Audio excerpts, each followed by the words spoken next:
A new study out of Scotland is linking the coronavirus Delta variant first detected in India to an increased likelihood of hospitalization.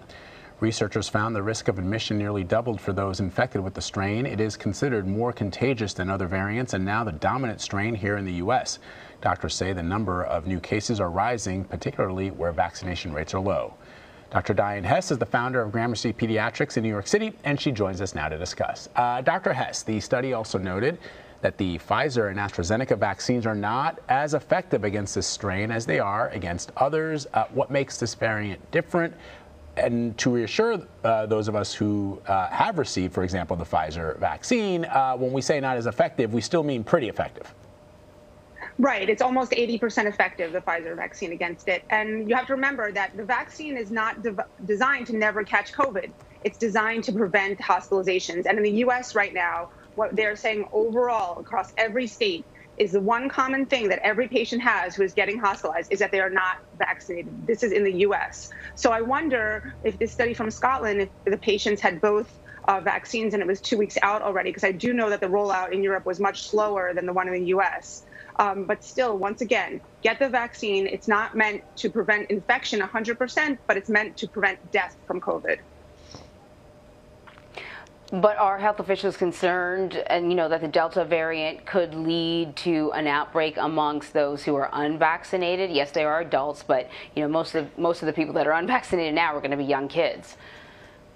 Yes, absolutely. But, there are huge pockets in the U.S. where adults are not vaccinated. It's very common in the inner city. The rates are much lower. I know in New York City, the rates are as high as 70% to 80% in Manhattan. But if you go into areas of the Bronx, the rates are only 55%.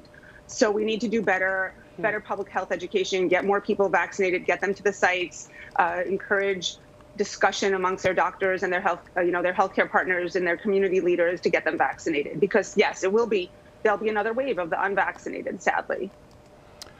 For children who have been learning remotely, Dr. Hess, the return to school in September could come with some emotional challenges as well.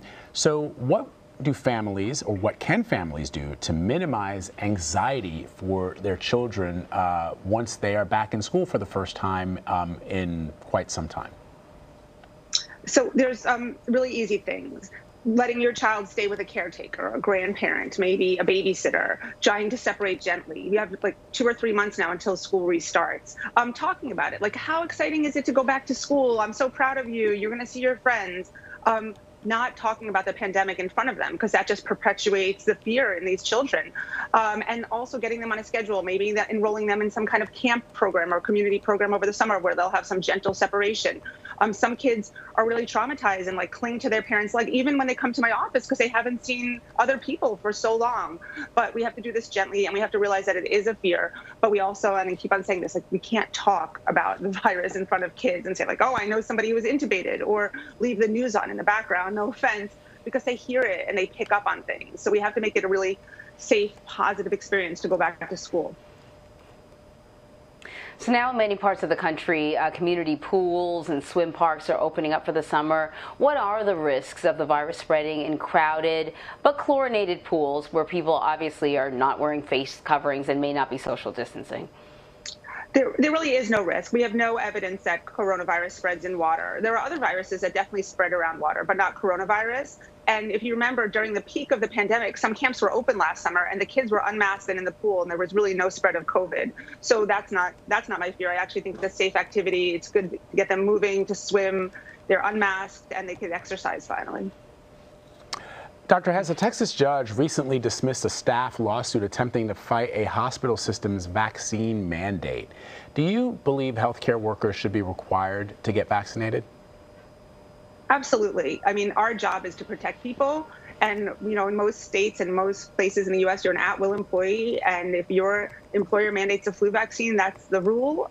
And if your employer mandates a COVID vaccine, that's the rule. You can find work elsewhere. I mean, I think it's insane that in New York, where so many thousands of elderly people died in the senior homes, there are still people who are working in senior homes that are unvaccinated, and they're threatening to sue. But they were the ones who brought the virus into the senior homes. The elderly were bedbound.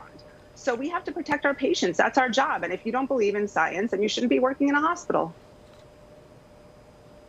That's a good point. There is little uniformity. Right. There's a little uniformity when it comes to the way states report COVID cases to the CDC. And in New York, the state uses different metrics than the city of New York City. I'm wondering, that kind of variation, does it make it difficult to monitor trends?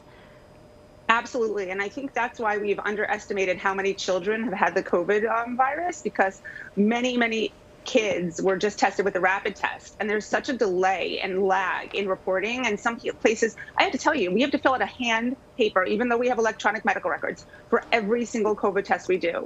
So if you're in a overserved, understaffed community center, and you have to fill out like 3 papers per COVID test, the ones that are not going to the lab automatically, and even the ones that do go to the lab, we have to fill out the paperwork. There's going to be a lag, and every state is different, and every lab has different paper requirements. And then somebody's going to go back 6 months from now and calculate how many COVID positives there were. Because I know that most of my rapid tests, even though I'm reporting them when they were positive, those families were not contacted for contact tracing, but the PCRs were.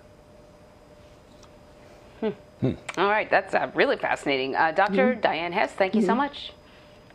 Take care.